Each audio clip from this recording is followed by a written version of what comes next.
Okay, so let's take a look at how you can use CockroachDB SQL, right? So for this, I'm going to use Windows setup. So to do that, you can go to Cockroach Labs, then click on Product, then choose Deployment option. Here you can choose CockroachDB Core and make sure to download this, right? This is Windows executable. Let's say I downloaded one of that in my drive. I will copy this path and use that in environment variables. Once we do that, we can simply use terminal, right?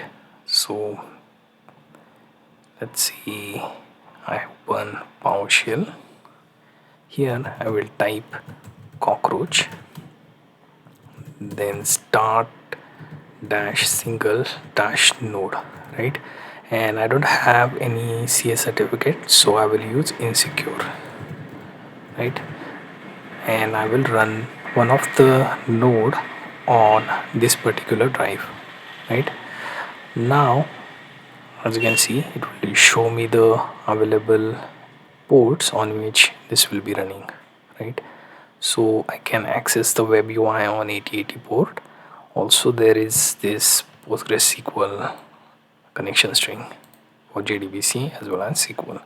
So you can also attach this in any of your other DB management UI, right?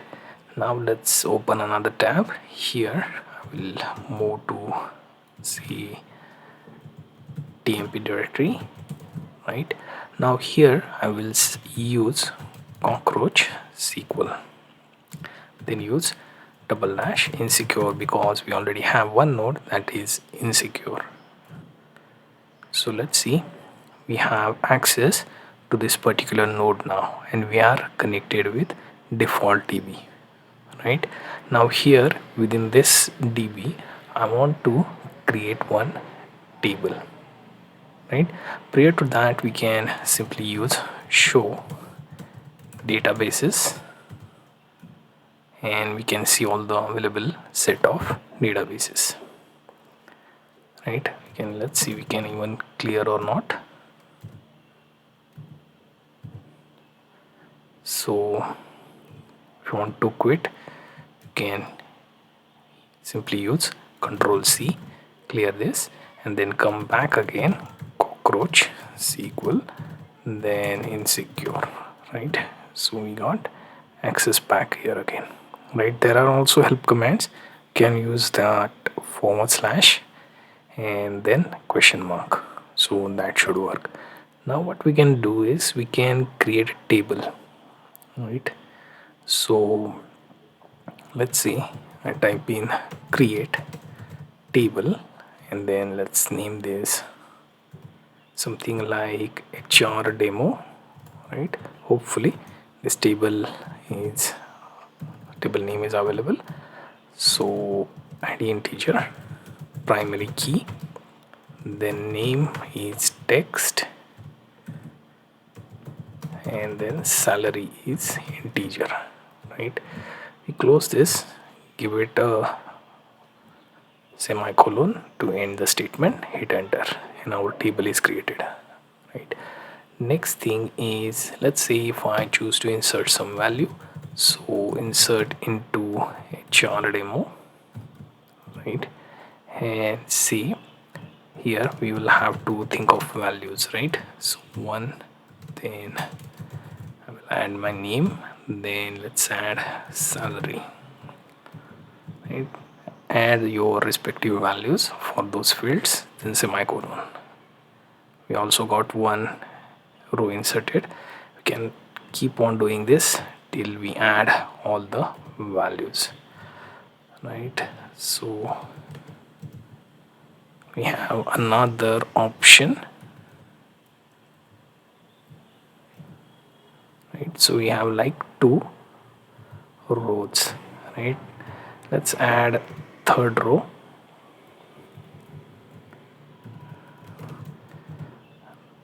right? So here we go, third, right? And then let's add one more so that we have like 4 rows there, right? And now we will move to see all the table data, right? So let's say if I want to check all the data of this table, I will use select star from and then HR demo and then semicolon, and you will see all the data that we just passed down. So we have ID, name and salary, 4 rows of data showing the name and salary, right? So here, say if you want to update something, so say update sorry, got the keyword wrong, so update HR demo and set salary equals to say like 15,000 for person within third ID, right? So what I can do, I can simply use ID equals to 3. So this query should update our salary there, right? So now if I choose to check that, I can check, and there you see. So third entry is also 15,000. So what if I want to delete say one of the rows from this particular table, right? So I will simply use delete from HR demo where ID in 4, right? And if I use semicolon and hit enter, it should remove that entry. Now if we go back again, you select all from, then HR demo semicolon, we have like 3 rows there. So all of this is possible once you check what are some of the queries that you can pass on and get the result. You can also sort and filter the longer data that you have. You can use the things like ascending, descending, and then you can filter based on salary or based on column that you have specific data for, and you can do the set of operations, right? So apart from that, what you can do, let's take a look at specific set of columns, right? And prior to that, there are 2 more commands I can check on. So let's say show columns from HR demo,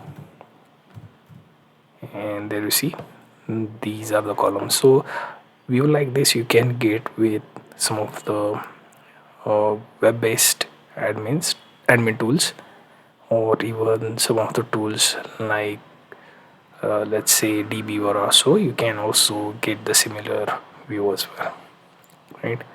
Now comes the part where I want to see say tables. So let's use show tables. So I have like 2 tables, one being HR data, one being HR demo, right? So we have like similar data there, and if you want to check on other things, right, you can also make use of Postgres like commands. So let's say if I use d, right, so it should show me the similar output there.